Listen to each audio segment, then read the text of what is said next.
What up, Craig AK? What up, Slammer? What up, TTM? Whack-a-bum? What we said that? Found in Flood. Bob Dog. What up, what up? All right, we're getting started here. How's everyone doing today? So yeah, today we're going to be talking about a couple things. I would say it's going to be the mental side. Obviously, everything kind of connects, so there might be a lot of topics that intertwine with each other. A lot of these things are going to be, similar in a sense, but the main two things we're going to focus on is determination, whether that's poker, life, just being determined, whatever it is, right? There's a lot of that needed in the poker sense, especially in MTTs that can be incredibly mentally exhausting sometimes. I'm sure we all went through plenty of periods of MTT downswings where you're having terrible luck, or maybe you think it's just terrible luck. And then kind of related to that, kind of going off that, let's say when you go on those downswings and go on those even bad moments of just in a singular session where you have these bad beats, is avoiding tilt, which a lot of people, struggle with. This is a concept that seems so simple. It seems so easy. Just don't get mad when bad things happen to you at the table, right? What up, operator? But it's honestly not as simple as it seems, because those moments feel incredibly unfair. Sometimes you're only going to be playing one tournament. You get fucked in that tournament. Maybe like your really big tournament, you just lost. Now you got only your tiny tournament left. It's a little bit of like a mentally exhausting feeling. And I think that this is what separates, obviously the skill edge also separates people, but what separates the like elite players from guys who are good but maybe have never made it to that level, I think a lot of it is this mental strength in all moments at the table. So this kind of goes on our first topic here. Being mentally strong in all moments at the table. Seems simple enough, right? It's like, Steve, why are you even talking about this? This seems so simple. Well, how many times have you had something happen at the table where, you have a bad beat, or for me, see, I'll relate a lot of this to myself and what bothers me at the table, or maybe affects me, and it might be different for you. So you got to kind of remember, different things are going to affect different people. For me, what affects me a lot is when I misplay a hand. Or let's say I misplay a hand, I lose out on a lot of chips I should have had, and to me that moment just like sticks in my head, and I can't almost like have to like force it out and not let it affect future moments at the table. Like that moment just really just sticks in my head. Like it's hard for me. That's something for me mentally that I think is when I'm at the table, I wouldn't call it even like a leak, but it's something I have to really notice in myself. Because I've noticed when I make an error, I tend to like make another error a little bit after that, and maybe like don't have the mental strength in a hand right afterwards as much as I would in a normal pot. But it's something I notice a lot, so I'm able to kind of like see it and maybe like, okay, maybe I won't, like, is this just kind of me being a little emotional right now on the inside, or is this the actual play I want to make? So for me, because I've noticed this in a long time for myself, I still do this sometimes though, but I notice this a lot, and I try to like be corrective about it. Like, you don't want to be like too overboard, because you still want to go for like an aggressive play, let's say after you maybe made a mistake, and maybe now you're a little, some people get nervous to make a mistake after. For me, I feel like I want to get more aggressive after, and I might make another mistake, and both those philosophies have a little bit wrong with them, right? You don't want to like do anything because something happened. You just want to play the hand as good as possible in every moment, right? Like you can notice maybe a little thing I always notice is after you go, you guys I'm sure have noticed this a ton of times, especially at a live poker table. If you go at someone a few times or beat someone in a few pots, especially significant pots, they don't really fold to you the next few times after that, maybe like the time after that. Good players, it's a little bit different. The elite players, they don't kind of let things like that get to them. But if they're like, especially like an average player who's a little bit prone to tilt, an amateur player, a lot of times that third time, let's say you go after them, they're like, no, fuck this guy. I'm never fucking folding to this guy. I'm no matter what going with this hand. And noticing things like that is so important at the table. And not being that guy is also so important at the table. Not being that guy who's just super reactive and emotional when bad things happen to you at the table, and just literally taking it as what is the best play in every single moment. You're like Tom Brady at the poker table. You're just trying to make the best decision every time, and then good things will happen. The best decision to what your knowledge base is, right? Like I might have a different knowledge base than Slammer or Whack-a-Bum or TTM, but you want to play your A game, whatever your version of your A game is, every session. And it's not going to happen every session.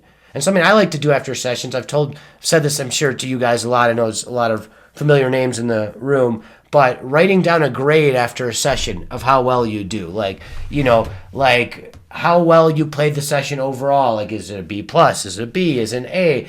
Don't be maybe way, way overly hard on yourself, but also make sure to, be honest with yourself about, how you played. And it's really just important to bring your A game as many times as possible. And I can't emphasize that enough. Like an average reg who's okay will beat an elite player. If the elite player is playing a C game and the average reg is playing their A game, the average reg has an advantage, in my opinion.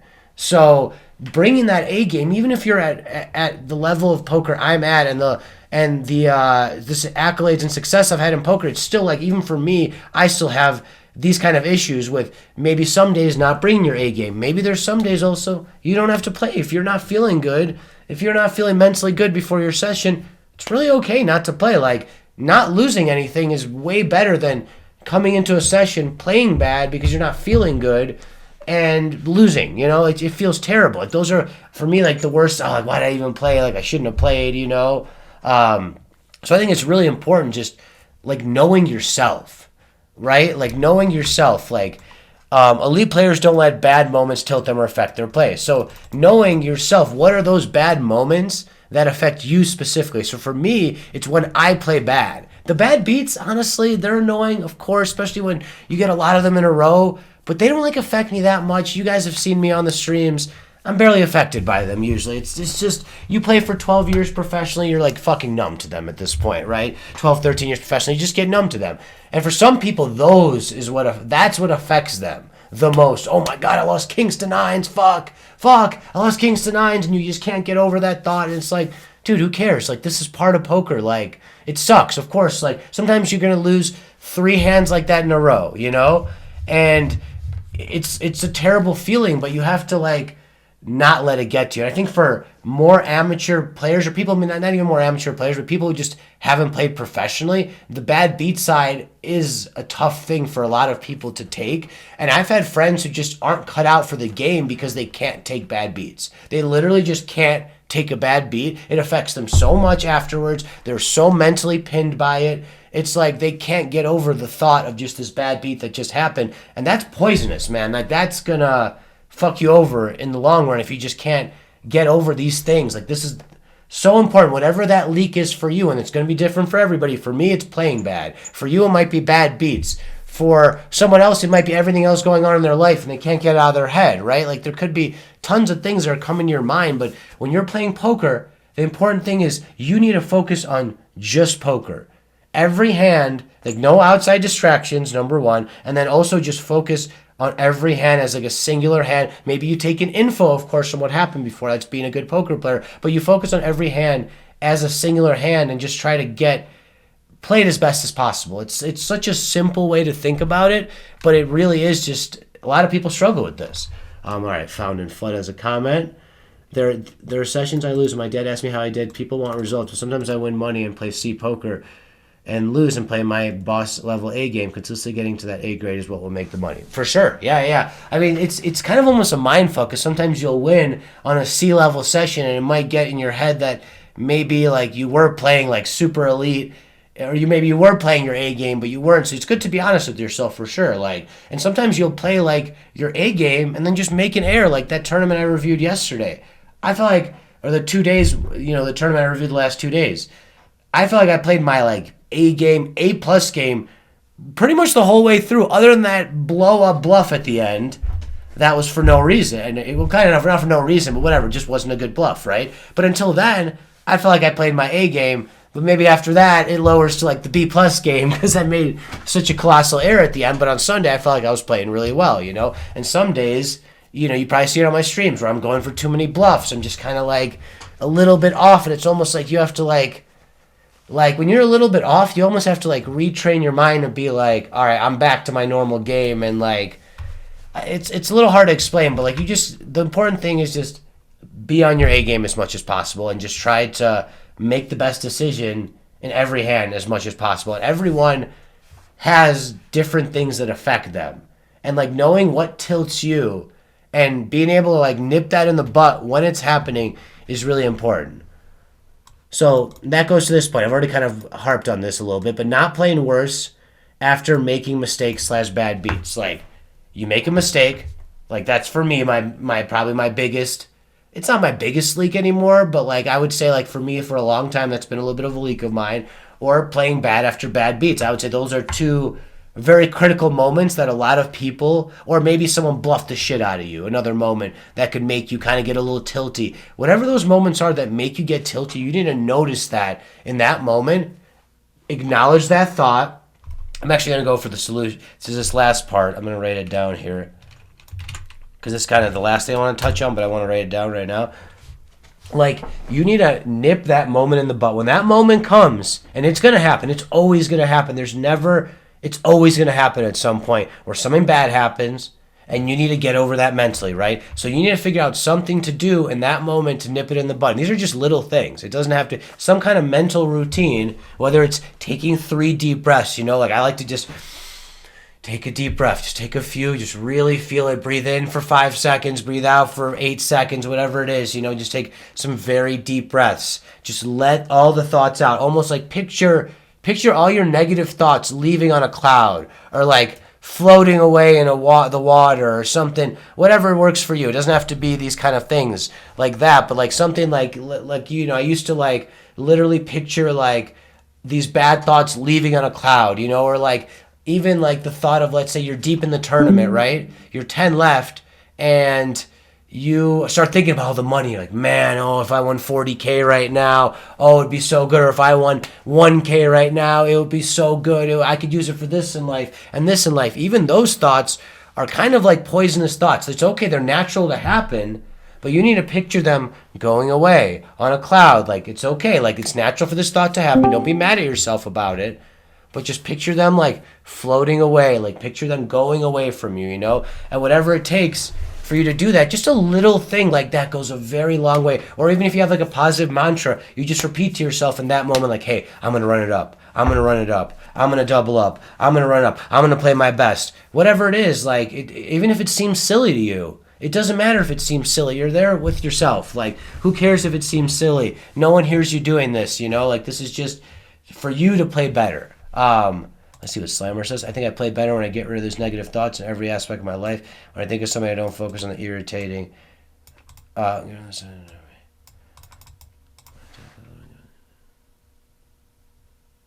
Yeah, I mean, I think there's two things I'm taking from what you're saying. There's two, like, you don't want to, like, when you're playing, thinking about stuff in life in general is kind of, it's almost like distracts you. Like, you don't want to. Yeah, and that'll help in life too. I agree. Like when you have a challenge happen, and of course there's always challenges in life, Slammer. We all have our own challenges that we go through. But keeping your mindset positive in general will probably help in life too. Not only just poker, but it's also going to help in life. And it won't. Yeah, when irritating things happen, maybe you'll try to find the silver lining in it, and not get as irritated by it. And poker's very similar in that regard, and like just letting. It's like I'm a strong believer, this isn't what the seminar is going to be about, but I'm a strong believer in the law of attraction. If you put positive energy out into the world, of course it doesn't always work like this, and it's not going to instantly, this isn't some kind of magic thing, but if you put positive vibes out into the world, generally positive things happen to you. If you think positively, if you believe you're going to succeed, generally you will.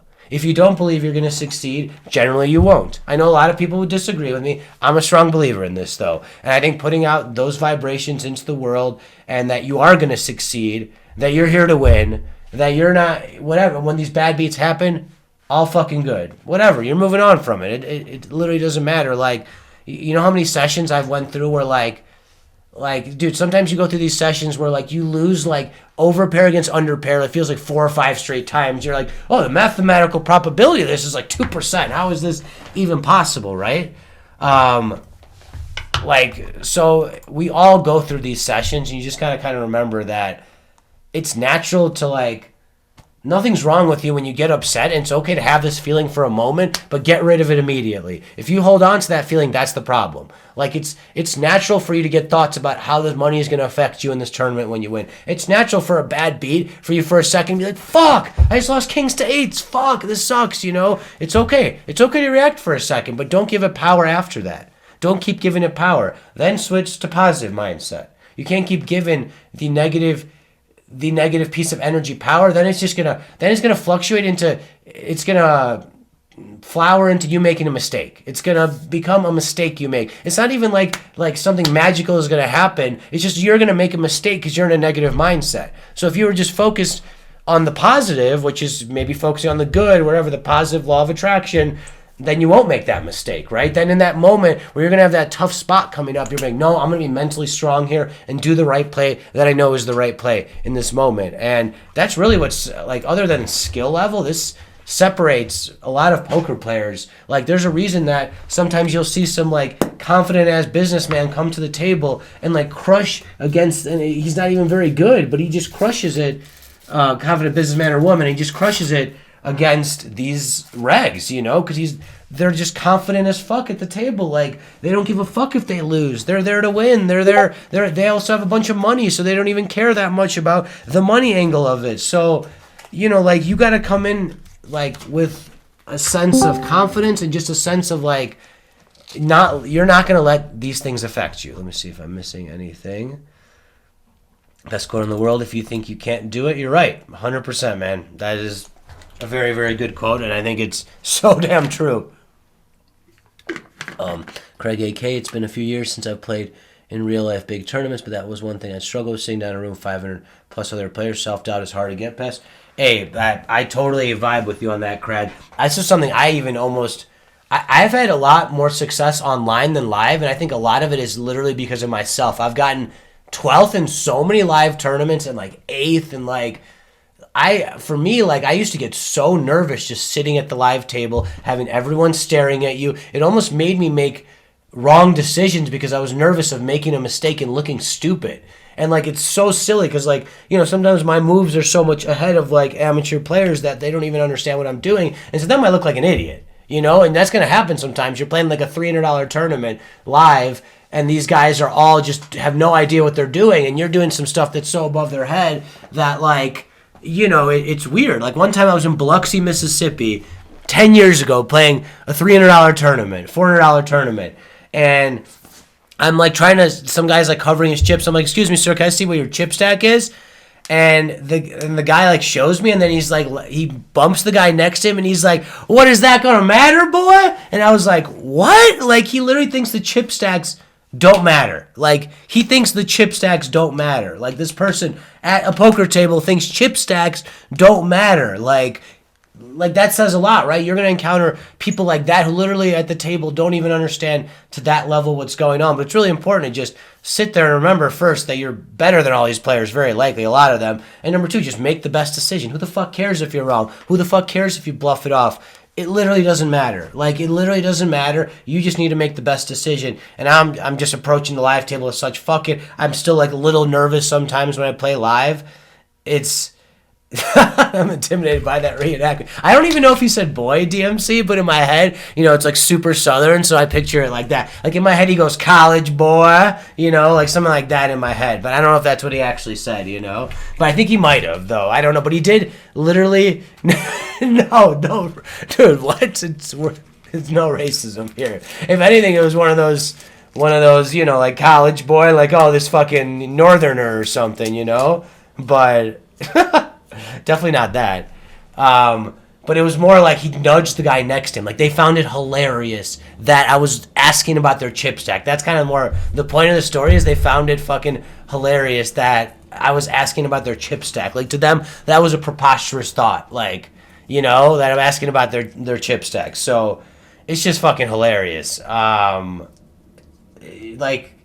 yeah, there's, like, different things affect different people. Let me get back on topic here.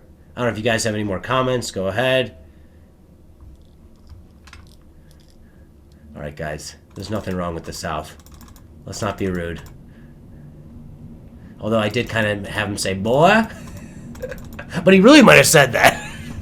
I don't really remember, honestly. I actually enjoyed playing in Biloxi a lot. I actually really enjoyed playing there. So get this. Like, this is like in 2011, right? We're smoking weed in the room in Biloxi. Probably not the best idea, right? We are trying to call room service to get a fucking order in, in a little bit. And the button on our phone is broken, and literally room service calls security. Like, literally, we tried to do it twice, and like, we're at the second time it said security, and we hung up, and they sent a person to our room to check, because it's like a procedure of theirs.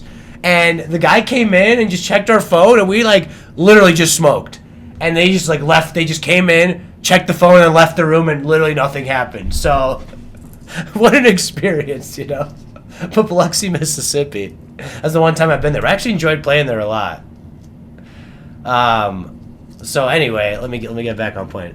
All right, K1. I think of poker for life skills too. When I was younger, I needed to attend a job interview. I would walk in thinking I'm holding the aces. Most of the time, I win and get the job. I love that. Yeah, that's like the law of attraction too. Like if you think you're gonna get it, there's a good chance you're gonna get it. If you don't think you're gonna get it, other people are probably gonna notice your energy.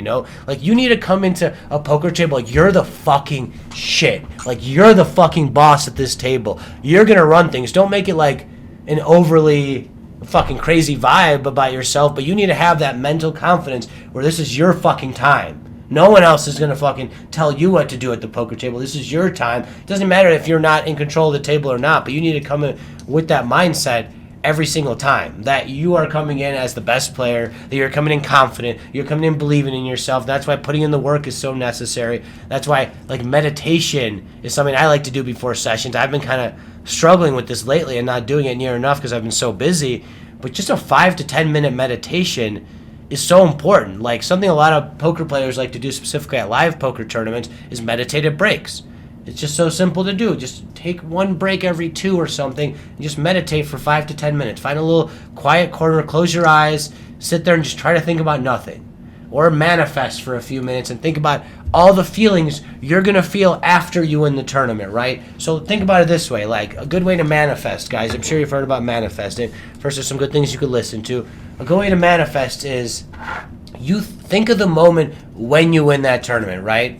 Slammer, you're going to a live tournament, right? You're going to win this $300 tournament for $15K. Think about the moment when you do win. What's everything that's going to happen? There's going to be, the commentator's going to be like, Slammer, Erica Sumner wins the tournament. Then there's going to be people cheering for you, right? Maybe you'll have a couple friends there, be like, let's go. Or you'll have whatever, someone there cheering for you. You'll feel the chips getting pushed to you. You'll feel like your name getting congratulated, as like the winner of the tournament. Or let's take that to an example of an online tournament. Me winning an online tournament, me winning some big online tournament, let's say at like 8 p.m., right? Oh my God, you're gonna feel that feeling of like the chips coming to you, and oh yeah, and you're gonna feel the feeling of like your mouse and your keyboard and your leather chair that you're sitting in and your desk, and what other sounds are gonna be around you. Maybe you'll have some music playing. I'll go upstairs and tell Erin, she'll be really happy. I'll give her a kiss, give her a hug. We'll celebrate. I'll see the money in my account. I'll picture the money in my account. I can already see it there, Like, that's a good way to manifest. We're not just you're picturing yourself winning, but you're picturing everything happening around you after you win. What's everything, all the feelings you're going to feel, all the things you're going to touch. What can you see yourself doing right there, And that's like, a good little, and you don't want to stick to those thoughts like all day and like whatever, but a good quick way to manifest. And, not saying it's just going to happen every time you do it, but definitely doesn't hurt to do that and picture yourself being in that moment. Like you've already been in this moment. Like something that helps for me, when I'm at a final table, I've been to 1,000,000 final tables. Not 1,000,000, but literally probably 1,000 plus, right? Like over 1,000, for sure over 1,000 final tables. And I can go back to those moments, so much of me winning those tournaments. Like it's ingrained in my fucking head. All those times I've won those tournaments, I've gotten third. I could like go back to that moment, And it's almost like if you've gotten like 17th over and over and over and over your whole life, that first breakthrough is going to feel like you fucking broke a wall of some sort. It's like a mental wall, like in your head. You're like, oh, I'm a 17th place player. That's all I do. I'm 17th. But then you break through and you're like, no, I'm a final tabler. I make final tables all the time. I know the adjustments I need to make now late in the tournaments that are going to get me there. All right, let me make sure I'm not missing. I'm missing a lot. Okay. All right. One thing I like to think about is how grateful I am. I like that a lot. Oh, but also how I'm just so deserving of all the good things that are bestowed upon me. That's beautiful, Slammer. That's very well said. Very well said. That's the perfect way to think about life in general. Yeah, if you could walk out of the room, yeah. Even if like it's not like a sitting meditation, like just walking around a little bit, trying to like, okay, just get your mind focused. Even if you just listen to a fucking song, like that gets you really amped and really in the moment, like maybe that's not meditation. And I'm not saying I like more just a normal meditation of just sitting there and being quiet, but also like a nice pacing walk is good too. Just walking outside for a few minutes, or yeah, grabbing some snack to eat, like something. It's good to just step away from the table though. Whatever it is, yeah. When I grind a line, step outside once every 2 to 3 breaks, take some deep breaths of fresh air.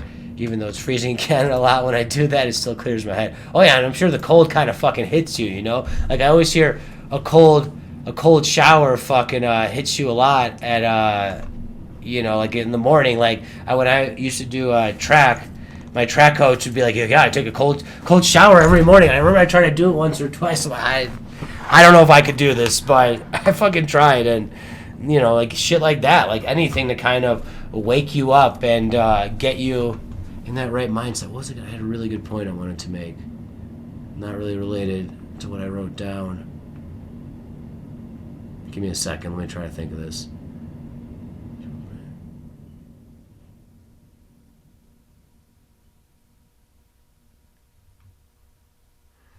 I think this isn't the point I was going to make, but I think I should make this anyway because I really like this.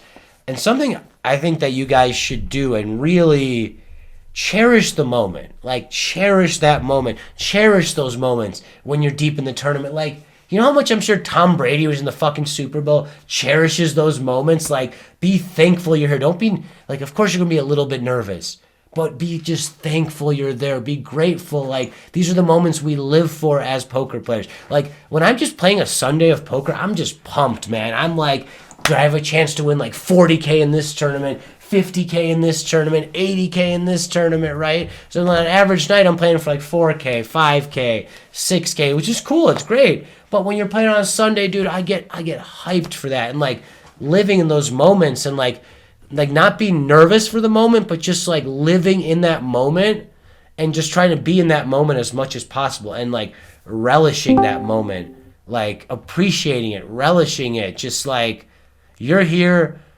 This is like how many times am I going to be here? Like just appreciate that you're there, be thankful for it. And just like live in it, have fun. I kind of just really what I'm saying is like have fun in that moment. Whatever happens. Like the other day, Rhodesian was playing a $900 Poker Bros, and it's the biggest online tournament he's ever played. And I'm like, dude, no matter what happens, you end up getting really unlucky at the end, made a pretty good run. Like, whatever happens, though, just have fun, man. And he was having a blast while playing it, and like, yeah, fucking MTTs, I know it's like kind of sucks when you lose a tournament. It's like not as fun of a feeling, of course. Like, I get it. I'm very competitive. I always want to win. I always want to FT. So I get it. But like, also, you got to just cherish those moments. I think the more you live in those moments, don't be afraid. Every hand, live in that hand. Don't be afraid. Make the right decision every freaking moment. Like, don't be afraid to be wrong. Don't be afraid to go for a bluff and be wrong. Don't be hard on yourself if you do it and you're wrong. You saw how I busted the 1K yesterday. I'm not even pumped about that spot looking back at it, really. I'm not pumped about it, but I went for it. I went with my read that I thought he might have a fucking low card flush draw he's taking a weird fucking line with. Probably wasn't the right read, honestly. Probably should have just called it. I probably would have called off the river anyway. Regardless, you went for it. It was my read. It was what I felt like was right in the moment. And, it probably was just more a situation to call, honestly, looking back and even in the moment. But it's okay. Like, I'm not, whatever. Like, I bluffed off in a 1K, not bluffed off, but, semi, got it in a little bit too wide in a 1K to get 19. It fucking happens, like, you can't be too hard on yourself. You have to learn from these moments. Like the moment on Sunday, also bluffed it off after I was playing really, really good, bluffed it off. Funny enough to get 19th in that tournament. Wow, that is really weird. Both those tournaments I bluffed off really, weird kind of ways to get 19th. Or maybe the second yesterday wasn't a bluff. Well, I had a pair. But whatever you want to call it. But like being you need to be able to be capable of going for it in those moments, because so many people aren't capable of going for it as they get deep in the tournament. So many people aren't. And you need to like take all these fucking mental thoughts that you have about, I'm nervous because if I lose this spot, I'm gonna have this, or if I, or it even comes down to like, I'm gonna make a protection bet because I'm nervous about the card that's going to come, even if this board maybe doesn't need as much protection or maybe doesn't need as big of a bet, but I'm still nervous for the card that's going to come, so I'm going to make a bigger bet that's a protection bet, even though I shouldn't be doing that, right? It's like even those kind of thoughts are poisonous, and you got to make sure to like just be so focused in every moment, just literally making the best decision. All right, let me read the comments. The great outdoors gets us every time me and W go hiking once a month. Yeah, beautiful. New Zealand's, I'm sure, the best place ever with that too. And Florida, of course, you got the ocean. Beautiful. Like Philo's weather, how long should it take us to adjust the team? When you go to a new live tournament, I can appreciate how you said playing with Philo. How long should it take us to adjust to table tendencies? I'd say overall, you should just have a good feel of how everyone's playing. I mean, in like an hour. It's hard to say. It depends how many hands people are playing. But usually in like an hour or two at a live table, you can get a pretty damn good feel of how most people are playing. You for sure won't know. Like, there's good players who won't make a move for an hour, 2 hours sometimes, so they're super card dead. Doesn't mean they're a nit. They could just not have any hands. Like, I played with Landon Tice the first day of the 5K. Didn't know it was him. And he was just playing fairly tight overall. He probably just didn't have any hands. I saw him 3-bet one time. I was at a table with him for 6 hours. We didn't play one pot together. He just seemed like my read on this guy was like, he looks like a reg, just based on his look a little bit, but he's probably a little bit tighter, but probably still capable. But I like really didn't have much of a read on him. So you kind of just take the reads that you get and, just roll with it. Like, if you see, and I would really strongly go with these reads though. Like, don't be scared. If you see some guy who's limping 80% of hands, you're in a hand with him with some kind of relative value, you're gonna probably want to get max value in this spot. And also just make sure you're taking like mental notes. Like, if you need to take a physical note, you could do that. I'd probably recommend doing it on your phone or something. Like, I used to see Jonathan Little literally takes out a notepad in the fucking table and writes little notes. Like, I would crack up when he was doing it. I literally kind of like laughed at him. But like, because he was doing like a 5K, 10K, so it's whatever though.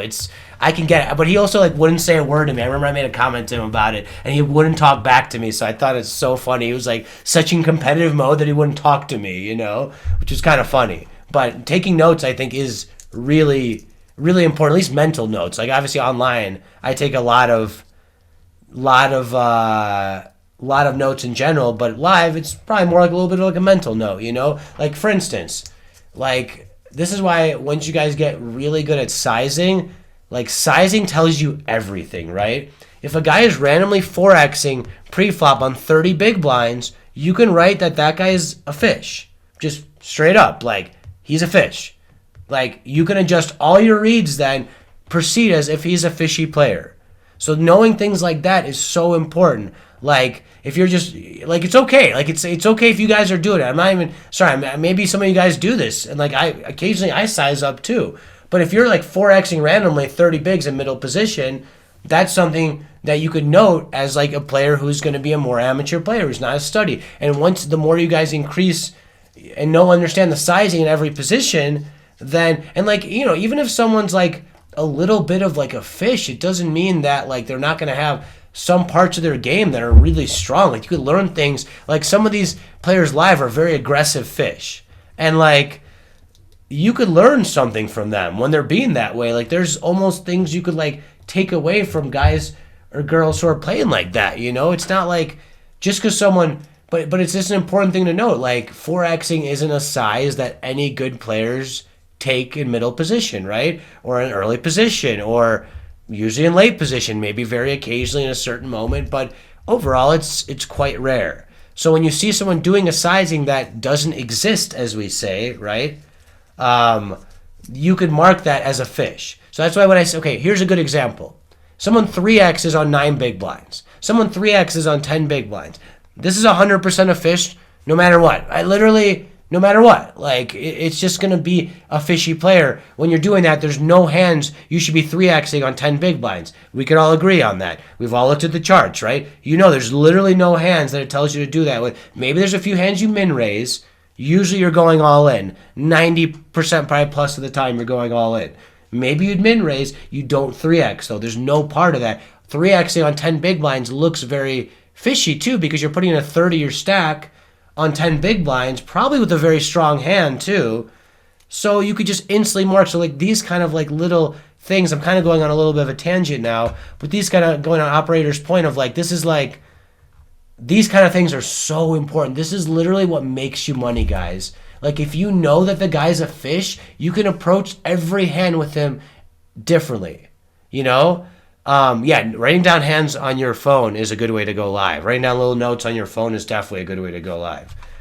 Played in Baton Rouge with an old man that wrote every hand in the total action, even if he wasn't in there. Wow, that's impressive, but he's probably also not paying enough attention to everything else going on. But yes, live game, you can pull out your phone. Definitely. Just not in the middle of a hand. I mean, people fucking do it in the middle. People take calls sometimes in the middle of fucking hands, but they're very lenient at Blackhawk about it. I don't know how Isle is, but overall, Blackhawk, they don't give a fuck if you pull out your phone. But yeah, in general, you can't pull out your phone. Sometimes they're a little stricter. Yeah, I meant Blackhawk in general. Yeah. Bally's the only place I've really been to there. I know I'm talking about Isle, right? You told me that tournament at the Isle, so I was just talking about the Isle specifically. I know Bally's you can. Maybe I misspoke.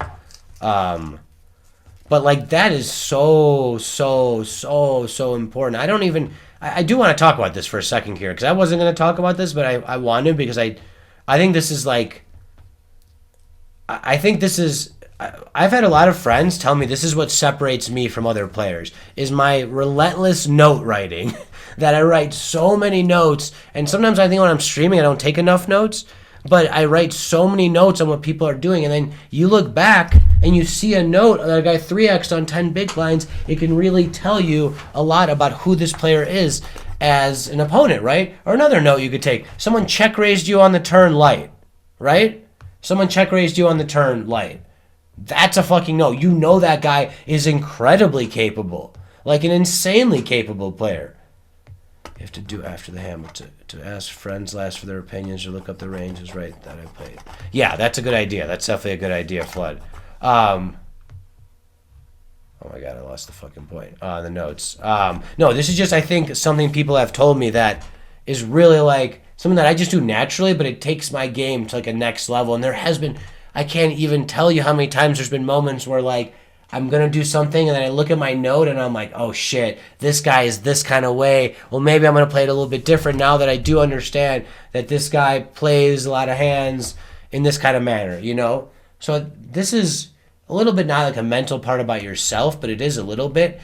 Don't be lazy with notes. Take notes on everything you see, even if it doesn't mean that if something unusual happens, just take a note on it. Even if it doesn't mean that you're going to just identify someone as a fish from the note, even if it doesn't tell you anything specifically, like just it's good to know. Like if a guy min raises on 11 bigs UTG, doesn't mean the guy's a fish, but it's good to note that that guy's doing that. Then you're going to know next time he raises on 12 big blinds that this guy likes to raise on short stacks a lot. And usually, let me tell you something, guys who like to raise on short stacks a lot do it a little bit too much.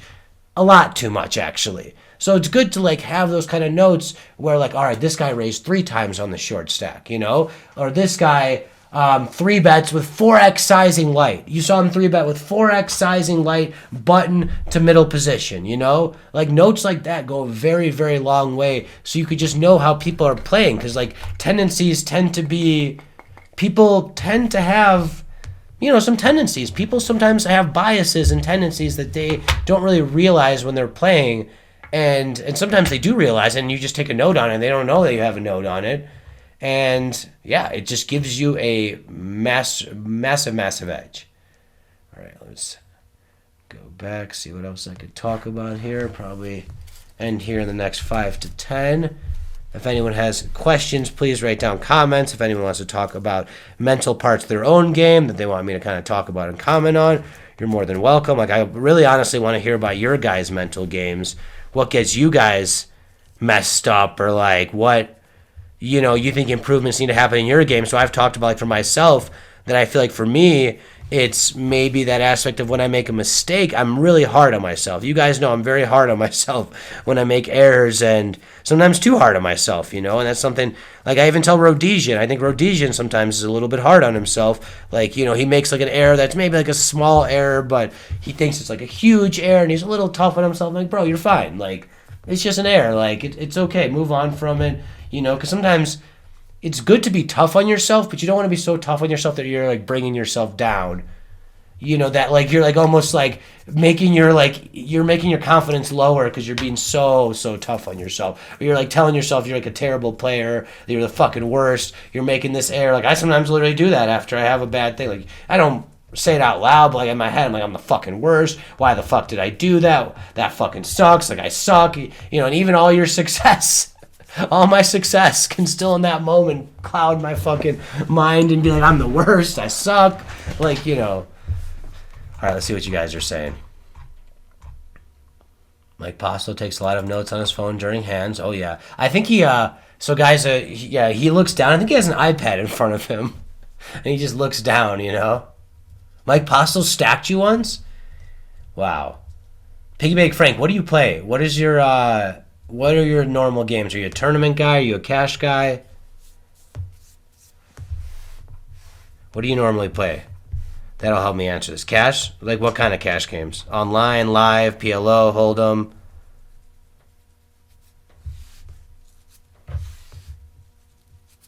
Live Hold'em? Okay, tight. Those are very good games. I'm just curious, where do you live? Or, like, what state do you live in? 2-5? That sounds great. No wonder you're a pretty skilled player. Bay Area? Oh, sweet. DMC? Do you guys know each other? He's in the Bay Area? Wow. That's sick, man. Those are amazing games. So, this happens a lot live. Ah, okay. Oh, that's your cousin. Oh, no. Oh, that's 101-915. Oh, no. I had no idea. Wow. All right. Cool, man. I did not know that was the same person. That's tight. All right. So I did know him. All right. Sweet. Cool. Well, great to officially meet you, sir. But no, this happens a lot live. I think this is a super common thing. People are pretty nitty a lot of times live. I mean, if I were at those tables, I would play very aggressively. If you're at a table with everyone's playing very scared, I would probably play very aggressive. Or if the table doesn't have much action, just find a table that does. If there's none in the room, you're kind of shit out of luck, right? It's just like you're kind of stuck to what the room is when you're at one of these places, Yeah, and you don't need to go too overboard because a lot of these nits are like, they're just not folding when they have anything too. So it's kind of like this balance of like, I would look at it this way. I do remember DMC's told me about some of your bluffs. You definitely are willing to go for it, which is awesome. But also you got to remember, here's how I would think about it. When you're first, I don't know how young looking you are. If you're like 25 or something, they're going to immediately think you're aggressive. So if you're like like in your 20s or something, like I still get this everyone just thinks I'm aggressive looking. Even I'm like 34, but I look a little younger and people have my whole life always just perceive me, and I am. So I think one of the things you need to go off of in these games is when you do start making those aggressive moves, let's say you get away with it a few times, then you want to adjust a little bit. Maybe don't play as aggressive a little bit after you see people kind of getting a little sick of you. You've made a few bluffs or aggressive plays, or maybe you've had to show a bluff or two. After that, people are going to get a little more not folding to you, and then maybe in those moments you start going for extreme value against these people, and like understanding that even though they're a nit, they're going to call you down really hard in a lot of these spots after you have that image, So it's kind of like just going off of the players you're really playing with. I would say it's really just adjusting to how they're playing and not thinking like you don't even need to think necessarily you have to take a specific kind of strategy if everyone's just playing very basic poker. Like, just play fundamentally sound and don't be afraid to go aggressive in the good moments, especially when they look deceptive against these players. So that's what I would say, because this is going to happen a lot. This is a common thing in live poker, that there's just a lot of tables that aren't very splashy and that have a lot of nits, while on the other end there's also tables that are fucking insane. I think 2-5 is actually one of those games that is very polarizing in terms of that, where either people are very like normal playing, and there's like regs who are just like not very good, but they're like tight, or there's like very splashy people. But I think 2.5 is kind of that mix of like where you never know what you're really gonna get in terms of like there could be a lot of nits. Like I played a lot of 2.5 games where people are very nitty, and I played 2.5 games where people are very splashy. But overall, like I don't know, 2.5 games I feel like aren't as splashy because there's a lot of people like doing it for income, and maybe not just businessmen doing it for fun. They're playing like the higher games, you know, and then 1-2 is just out of control splashy. So I think it's just kind of adjusting for your game a little bit, but like, you know, it's like I would adjust, but not like overly adjust. You know, like you can't just because everyone's a super nit, especially if they're nit regs, they're never gonna fold in like spots against you. So just keep that in mind. You know, like you gotta kind of if you have by far the most aggressive image at the table, then yes, you should adjust and not maybe be as aggressive, even if everyone is a little nitty. But on the other hand, you can't be afraid to go for it because if everyone is too nitty, there's gonna be a lot of good moments. So it's kind of like this give and take. But you know, I don't know. That's kind of how I would see it. You know, certain tables you definitely can fucking hammer on people, and I also think some of the best moments are like early in a table. So like you just get to a table, let's say, no one knows how you're playing. Those first few times they might give you credit, but after they see you for a long time playing very aggressively, makes sense. Or maybe they're not going to give you as much credit then, you know? So anyone else, maybe mental things that bother them in their game. Slammer, TTM, DMC, Craig, anyone else? KW, Operator, Wacka, anyone else? Flood. I mean, I think you guys have all mentioned certain things. I'll end it after get a nice conclusion after this. I feel like I've touched pretty much on most of the subjects that I wanted to touch. Fuck them. I mean, the important thing I think that you should take away from this, I'll let you guys write and then I'll read it after. The important thing I think I really want you guys to take away from this is just not letting tilt become a thing. Not letting it affect you. Like, don't even think about the word tilt. Like, whatever, dude. You're too elite for tilt. You're over that. And you're past that shit, you know? Like, whatever. There's gonna be moments you're gonna get pissed. Of course, there's still moments like I get fucking upset, you know, get a little fucking like walk around steamed and shit. And like, but you're not gonna let, you know, it could get to you how it used to. That's what you need to focus on. However, maybe some of you it doesn't affect you, and that's awesome. Whatever mental things affect you when you're playing, you're going to get over those. Figure out a way to do that. Deep breaths, a little mental routine, repeating a mantra to yourself, meditation at breaks, walking a little bit, stepping outside for a moment, listening to some music you really like, stepping away from the computer, stepping away from the poker area if you're at a casino. Whatever it is, even if you're in a cash game, you can still do this. Fucking go. If you're in a cash game, you're a little heated, dude. Whatever it is, you gotta fucking do. Step outside, whatever. If you need maybe a small drink, a little tiny hit of a joint. I mean, I'm not saying get fucked up or anything. I don't encourage playing poker fucked up or anything. But, you know, a little fucking thing to take the edge off. Whatever it is. I would usually go like a meditation, deep breaths kind of route. Whatever it is, you know, like something to just calm you down. Just like not let your mind, because the mind is fucking crazy. We all have racing thoughts sometimes. We all think of fucking variety of things. And, you know, like, really, like, what is poker other than our minds and one person's mind versus another person's mind? So you need to have the fucking stronger mind always. You need to be in a place where your mind is going to be the strongest. And you're not going to tilt. You're not going to let bad things affect you. All right, let's see what we got. I went really far up. All right. Personally, I think my mental game is pretty strong. I do think going live will give me a bit of mental strain, having to actually interact with people. And that makes sense, Whack. Have you ever actually played live? I'm not sure what your live experience is. So that's, of course, that's going to be you're going to be nervous walking in there, man. Just expect it. You're also, you know, online, you're playing like $1 tournaments, right? If you go live, that tournament you showed me is a $70 tournament. So I'm sure, that's going to be a little bit of something at least just consider, think about, and not, just understand that this $70 tournament is going to be just as weak as your $1 tournaments. And you're better than all these players. And don't let anything, they're going to make comments. There's going to be a lot of weird conversation. Live people love to say all kinds of shit all the time. Just expect that. Be able to be a social person at the table. Don't, it's good to just generally be on decent terms, I feel like, with the table. I mean, you could be it doesn't mean you don't have to be intimidating and be fierce when you're in hands, but that's kind of how the live table is. There's going to be a lot of people talking to you usually when you're live, especially if you're a relatively normal-looking, friendly guy, which I'm sure you are, and you're going to get a lot of people just talking to you. It's just kind of part of live, so get used to that. I just lose focus live after level 10 plus. Do you mean in day one DMC? Because it's tiring, it's after dinner. Do you eat dinner? I remember you told me you don't eat dinner during live events. That might be a leak. That might be the leak in your game. You need to eat. I know that feeling, but you need to eat, man. You need to eat. All right, I'll keep going. Just kind of take these one by one.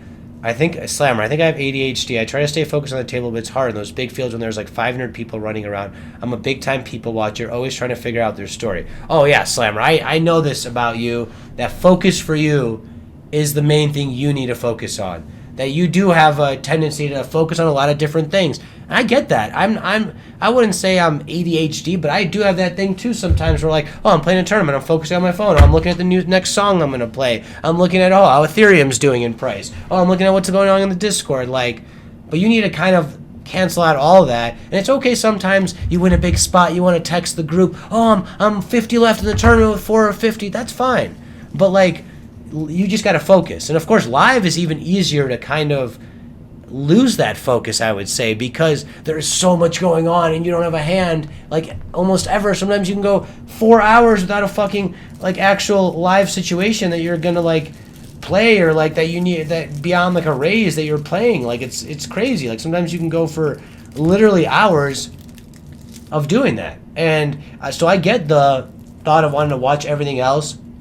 And sometimes I do that live too. That's something I probably got to work on a little bit too. What I used to do back when I first played live is I would watch every single person doing every single action.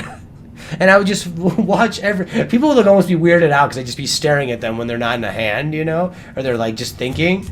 But something like that where you're just really focused is important. Maybe it's not to that level of every single time you're staring at them, but something where you're just very focused on what's going on is good not to miss the actions. But I get it. Live especially is, I think online is easy to stay focused on. Because you have a lot of times, Slammer, you're going to have 3 tables or something, right? Or 4 tables. You're always going to have, not always, but there's almost always something going on that you got to be doing, right? Whack-a-bump, I'm not sure how many tables you have to play, but I'm sure it's similar to you, where you're playing 3 tables, 4 tables, or 2-3 tables or whatever it is, and you have a lot of things to focus on. Live's a little bit different, where you're playing one.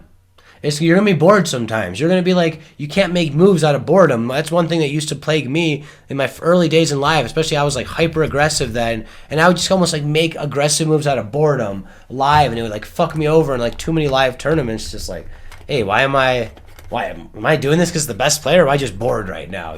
So shit like that's very important. One of my favorite pastimes. I like window seats. You've played 0 live tournaments, so you're gonna naturally be nervous, and that's fine. And you don't sound too nervous about it, which is awesome. So I think you're gonna be more than fine. But just come in there and just take it as a fun experience, man. You might like it actually more than online, because sometimes live is very fun and just chatting with people and getting all those moments where you get to just chat with people, and it is fun. It's the social part of live. Some people hate it, some people like it. I don't mind it personally. Especially when you play enough online, sometimes it's a nice change of just fucking people talking to you and interacting with people and shit. Hold on one second, guys.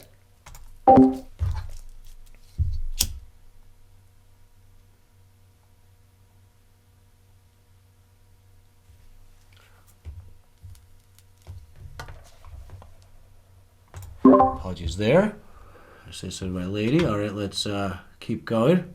TTM. If you think about it, how well you could play poker. If you gave it 100% of your attention and concentration, you saw every play in showdown, thought about their possible ranges and what that means, and how they think about poker, then you can see how thinking about being unlucky or tilting is taking time. Yeah, man, that is really well said. I want to pin that.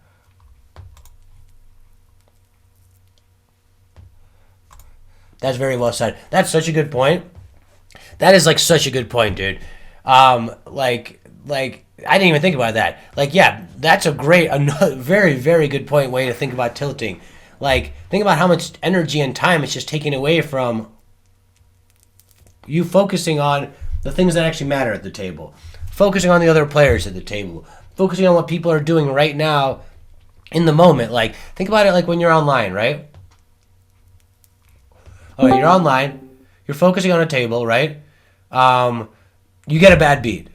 You fucking lose your mental focus for a few minutes. You're sitting there kind of fucking tilted. You're like, fuck, damn, that's annoying. I have no chips now, or I have 5 bigs, you know? Or I got 15 bigs, whatever it is. And then next 2 hands, people do some weird shit. You miss that, right? Now you don't know. Later you get in a pot with one of those guys who did something weird. Now you don't have that note that he did something weird. You see how it all kind of, everything connects a little bit, right? It's all kind of connected in a weird sense, like where like it could affect you even if it's minor in a different part of your game.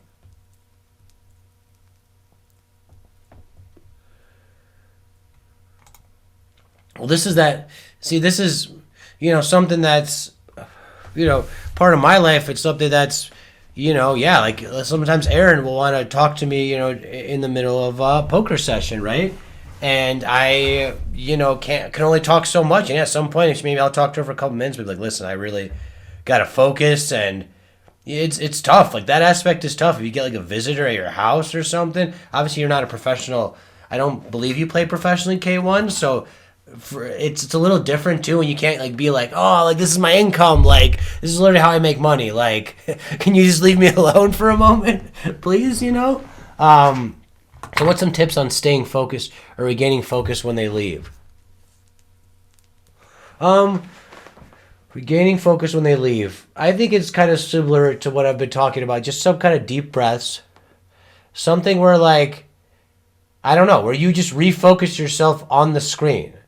Where you just refocus yourself on the screen and you're like, all right, because you probably were a lot more focused on the social interaction, and now you're like, at the next stage of what you're doing, and now you're back to poker. So sometimes I get it, like you're still kind of like want to like talk to that person, or like you're still thinking about that person. Your friend came over, you were chatting with you, maybe they're talking about your kid or something, you're talking about your kid, and, you start thinking about your kid, and then you're like, oh, no, I miss them, and then you're playing poker, and you start thinking about that, but I think it's just important to center yourself back. Take a few deep breaths, recenter yourself.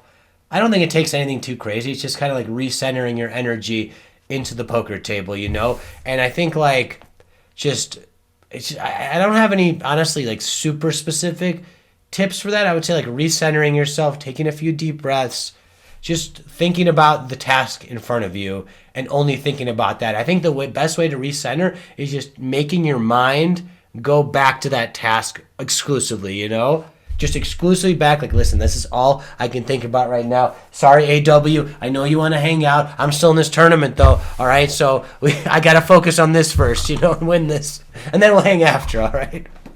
Like something like that. I don't know. Just refocusing, like where it's all you're thinking about now in this moment. Okay. I'm overhyped at the start of day 1 and 2. Yeah, I get like, like, dude, day 2s and 3s, they're a little nerve wracking for sure, man. For sure. Founded flood. Biggest things that take away from my A game. Making a huge error and letting it affect other tables when multi-tabling. Yes, 100%. This is like I don't know how many of you guys do this, but this is kind of what I've been harping on the whole session about how I do this sometimes. And I do think it's an important thing that you should focus on if you do this, because it burns money. And listen, like something I've talked to a few of you about this, but we're doing a mental seminar, right? Some of you guys have heard of Elliott Rowe, mind coach, right? He coaches a lot of, I've had mental coaching with him in the past. sessions with him, and he's a mind coach for a lot of big poker players and UFC guys. And one of the things he told me a lot that I didn't realize is that it's actually like a natural human instinct to, after you lose a big hand, to want to like win those chips back. It's a natural human instinct after you lose a big pot to want to do that. So you got to like, if that's something like, I remember at that time when I was with him, I noticed myself doing that. When I would lose a big hand, even if it wasn't an error, I would just kind of like want to get those chips back and would play hands more aggressively to get those chips back. And he says the general population, this is actually a huge error in the general population mentally that a lot of people do. And they don't realize they're doing it. And I, after those sessions, like, oh shit, I do this. I do this all the time, actually. I do this way too much. I didn't even know I'm fucking doing it, you know? So I think that's actually a really good point. And just in general, not letting an error or a big loss affect you and make you play a different way, you know? I'm not saying I don't want to tell you too much to like not try to get those chips back, because there will be moments to get the chips back. So you can't always be like, I don't want to get the chips back, but you just can't like force things. Like don't force things because you lost a hand, you know? Just play within yourself and just take what comes to you and, you know, what's natural. Playing tired to put in the grind because I love playing. Can hurt if I don't have it. It'd be to go super deep. Yes, this is a really good point. I say also, this isn't a point of like balance in life. You know, like honestly, the last 2 months I probably didn't have enough balance in my life. I've been literally nonstop working on LionShare and not hanging out with my lady probably enough. Spending all my time just playing poker, streaming, and working on LionShare, you know? And balance is really important. Not only for the loved ones in your life, but for yourself. Because you can only fucking, like, do so much. Like, so I used to be like, I want to grind every day. I love poker. Like, I really love poker. Like, I fucking love it. Like, a lot of poker pros I know don't love it. Like, legitimately, a lot of my friends who are professionals, a lot of them, like, will say they don't love it. But I fucking love it. So I wanted to play every day. I know Slammer, people like you love it. You want to play every day. Don't play every single day. Don't play every single day. I know you have an edge at these tables every single day, but don't play every single day. It's not good on your brain. You need days off. Like, it's sort of like lifting weights. I compare it to that a little bit. It's not actually good to lift 7 days a week to increase your muscle mass the most. From what I read. I mean, I'm sure some people argue it is, blah, blah, blah. But overall, you need to give your body some rest. So I go about 5 days a week. You know, I'm going a lot. I'm playing a lot. 4 or 5 days a week. Let's say I go to the gym. Poker, I'd probably be pretty similar. 3 or 4 days a week, I'm playing poker. I think that's a good sweet spot for me as a professional player. I don't think playing every day is the solution at all. I think having that balance in life is very important. And I think it's easy to get away from that, because I've had a lot of moments in my life where I used to sometimes grind every day, guys, like literally every day. And sometimes I would play the morning session and the night session, like out of the country, and it was just exhausting. And I wouldn't be playing my A game so much because I was just playing way too much. Because I'm like, I want to maximize how much money I'm making. I want to make more. I want to be able to make more if I can. But instead, I was actually losing more money. I was actually costing myself more money because I was just grinding non-fucking stop. So it's just very important to have this balance. And also, like, yeah, if like you're playing so much, you're pissing off the people in your life, maybe it's not the best thing sometimes, right? All right, leaving my phone around while I grind online. Yes, this is not good. 100%. Like, sometimes I'll be texting, like Rhodesian will text me deep and they'll start chatting with me, and then like I'll text Aaron, and then like the Twitch mods chat is going off, and then like, you could see how that could happen. You should just not focus on that at all while you're playing. You need to be like you're fucking Tom Brady at the Super Bowl, guys. Like, I know I'm saying I'm a big Tom Brady fan, like just his fucking career and just, you need to be like him. Like, what do you think Tom Brady is thinking about when he's in a fucking playoff game? What do you think he's thinking about? Just the game, man. Literally just the game, because it's that important. What do you think he's thinking about in any game? It's just the game. This is what you need to be doing during a poker tournament. You are here to win this tournament. Nothing else matters. And yes, if some emergency happens, of course, address it, guys. I'm not saying the rest of the world doesn't matter at all, but like, the focus needs to be on winning the tournament. That's it. on doing your best in every single hand. That's it. If you're focused on anything else, this is going to hurt you. So this is a really good point too.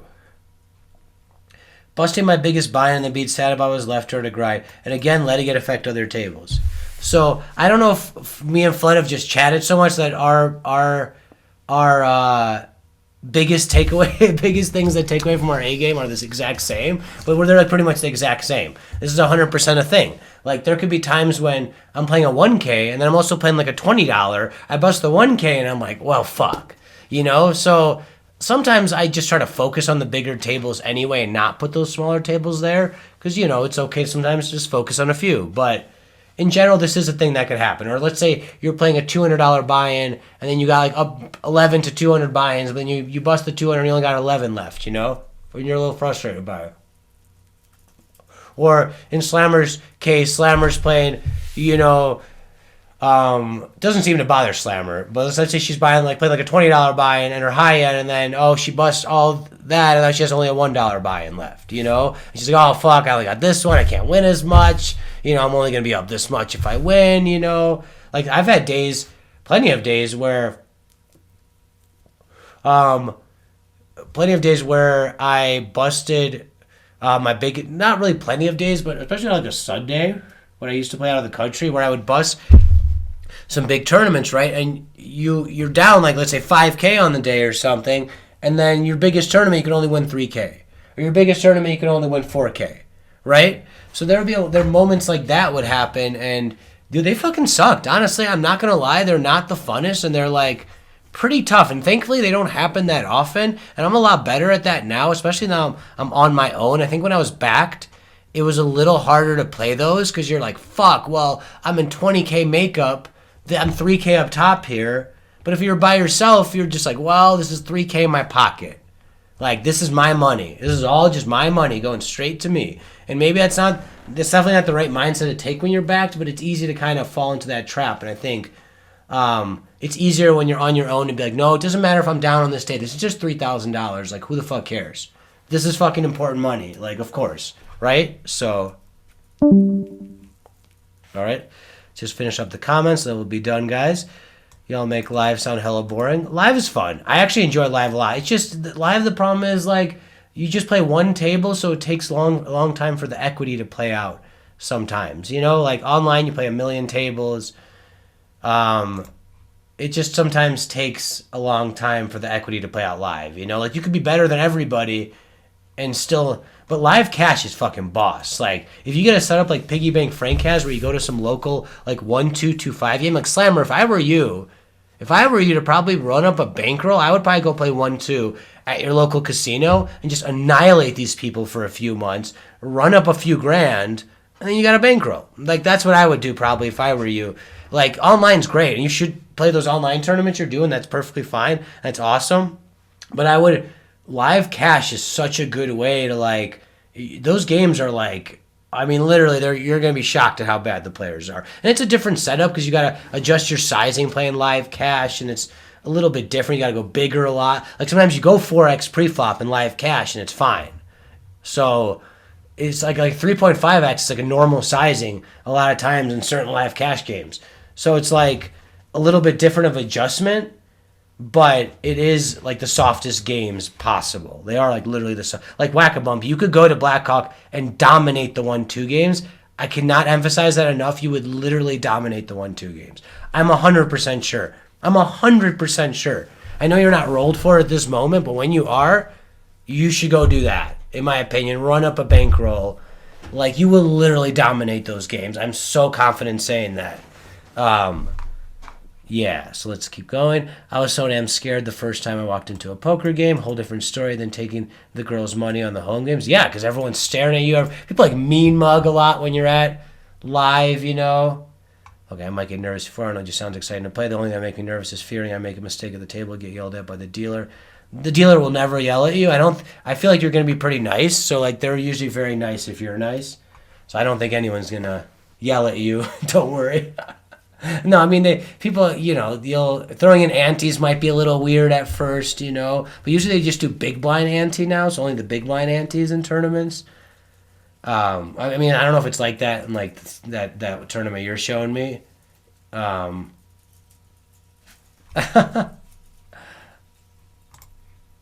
right, let me keep going. Get nervous before. The people that mean the most are the ones who took their chips. I have a friend who's super smart, way smarter than I am. He plays poker and loses because he thinks he knows better because he's smarter than everyone in every aspect of his life. He has the mindset of I should have won that hand. Wow, this is deep. He thinks he's owed something because he lost ace to queen. Things we can control, we need to be aware of. Once the money's in the middle, we can't control the cards. Fewer folks in luck factor you take away from the ring. Yeah, oh yeah. Oh yeah. I think this is I think having like this is an interesting thing. This is why like poker like humbles you to an extent because you need to like drop your ego a lot to be able to improve in certain moments. Like like sometimes you could be more successful than someone and they could still know more than you and you're getting lectured by them about something, but it actually helps you, and actually you got to put your ego away and not be like, well, I'm former number 2 ranked player, like I fucking don't have shit to learn or whatever the ego is for you, or like or like if you're super smart in life, you're like, well, I'm smarter than fucking everybody and everything, so I just know better. And I've had people I backed who have been like that early in my career, especially friends who I backed. Who I had a friend, if you're from the U.S., he got a 35 and a 36 on his ACT, and he was incredibly smart person, he had 3 majors in college. An incredibly smart person, but he was also like, I feel like even though he accepted my advice, he like thought he knew everything, and I thought he should become like the best poker player possible, and he just never did. And it's a little bit of a story, really, but that's for another day. I don't want to put that on video. So, all right, I'm gonna keep going. Notice that a ton in cash games. Some of you already know this story. I noticed that I probably talked about my streams. I noticed that a ton in cash games, a mindset transition from cash to tourney is tough too. Yeah, it's definitely a different mindset. Rhodesian is such a bad influence. Tom Brady isn't texting during the huddle. That's a good one. No, he is though. He is. No, he's making calls. He's just Skyping, dude. He doesn't text, but he definitely Skypes. Does anyone Skype? Who's Skype still? After my first year of playing full-time, I looked at my full tilt points calendar and realized I'd played poker all but 14 days that year. Wow, you do love it, bro. No, that's exactly... That's like a perfect... You can't do that. Like, like you're a sick player. Like, I'm a sick player, but like doing that burns you out. Like, that's it, Moments like that, you end up boofing that little one because your heart's not into it. Yeah, I don't know if boofing is the right term, but we'll roll with that, Slammer. I like that you're incorporating our lingo. Shout out DMC. I'm thinking of going to play out-of-state tournament. Should I have a second person with me, like to talk shit out or pick someone from the chat? No, you can. What do you mean, operator? You could definitely just go play. What do you mean? I mean, you're obviously welcome to talk to all of us. We'll gladly talk shop. But I mean, I just went to Houston by myself. Might have got robbed if I won in that tournament too. You never know. It seems like a lot of people are getting robbed, but usually that doesn't happen. Like usually that's if you're very safe in most places. Just be careful if you're walking around with giant stacks of money. If you just like won like 20K, and you're just like fucking you just fired and you won like 15K, and people saw you do it or something. Yeah, maybe be a little bit careful when you're walking out. Who's watching you or some shit. Maybe I'm not understanding your question, operator. But repeat it if you want. 6x pre is fine in these games. Yeah, I don't know. I don't want to comment on it too much because I know like 1, 2, 6x, 5x is probably actually fine. Like because people literally call you go 6 ways to the flop so much in 1, 2. If you go like 4x, you're literally going 6 ways to the flop. I feel like 5 ways. Standard Open 2-5 Barriers 30. And that's really crazy. The 2-5 games I used to play, it was like 20. That's like really high. It was like 15 or 20. And some people would open like 25 and be like, what the fuck are you doing?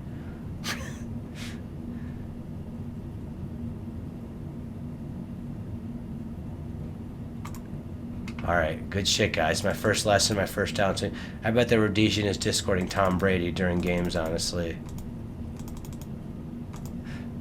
Well, if I want Rhodesian to be here, it would make life a little... I wouldn't feel as...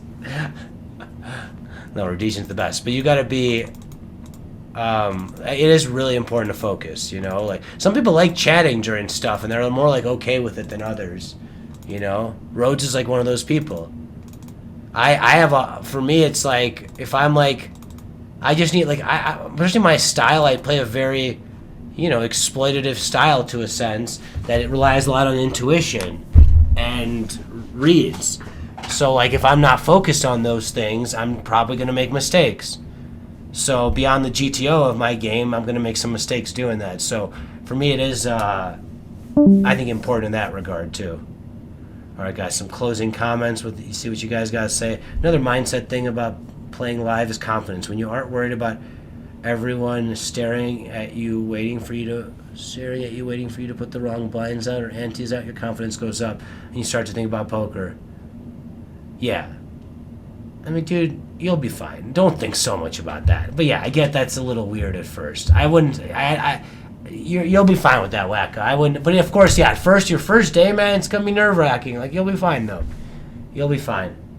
You know, it'll be a fun ass time. You're gonna. Those games will be good. You know, those will be some good games. Fucking short stack run up some 1-2, you know? I don't know what the minimum buy-in is, but fuck, get in the 1-2 game with like $80, you know? Run that shit up. I kind of like the thought of that. Dude, then go 200, fuck yeah.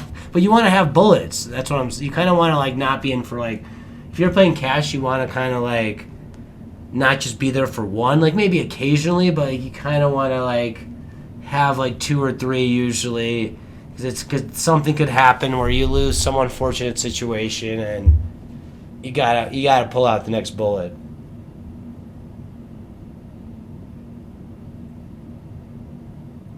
Yeah, they're both really good. They're both really, really good. Played live tourneys a ton. The first one of a series. I'm looking for a table. I'm nervous. I'm excited. I just want to sit down and get going. Yeah. You'll be good, Flood. Just keep fucking crushing them, dude. You got this. Your game is very on point. You'll be... I think you're in a really good spot, man. I think you're in a very good spot here. I mean, I fucking get nervous at the series, you know? Series, for some reason, makes me more nervous because there's, like, a lot of good players. I don't know why. I'm just... Live, I just need to be less nervous. I don't know. That's definitely a thing for me, too. Oh, Lyle's trying to rap. I love hearing that. I heard, wasn't like Hera's buying the aisle?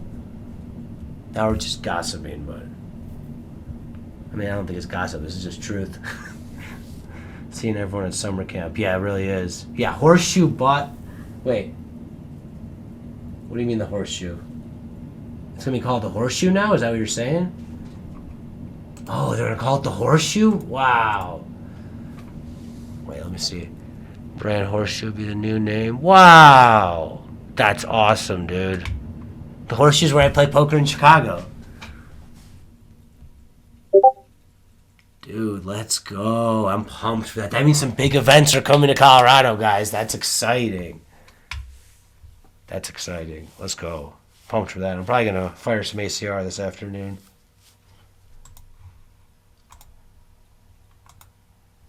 That's so tight.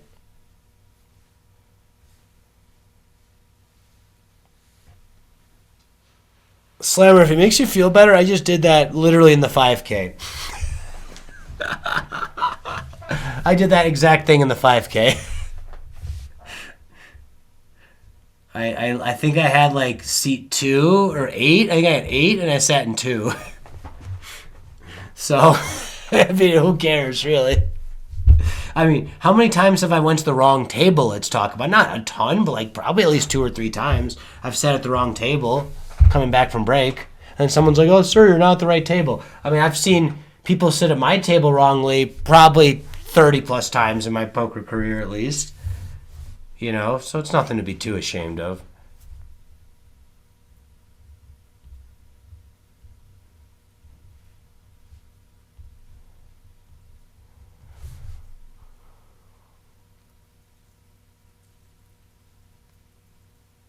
Well, I don't know what's going to happen. Isle has nothing right now, but it's cool that they're going to get some stuff. I mean, Isle probably just has that $70 tournament you're talking about.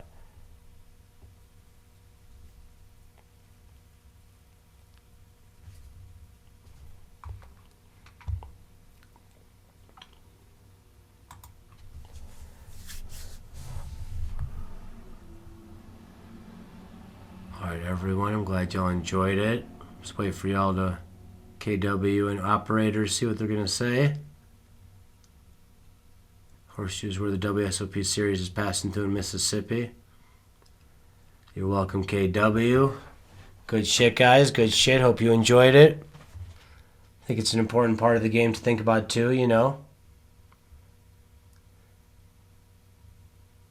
Especially as you guys improve and the skill set side of your games will get better and better.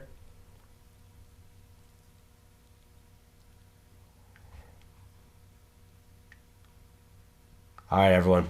Have a good day. Good luck at the tables if you're playing. Peace, peace. 40 minutes. Yeah, it usually goes an hour when we say 40 minutes, right? All right, later, everyone.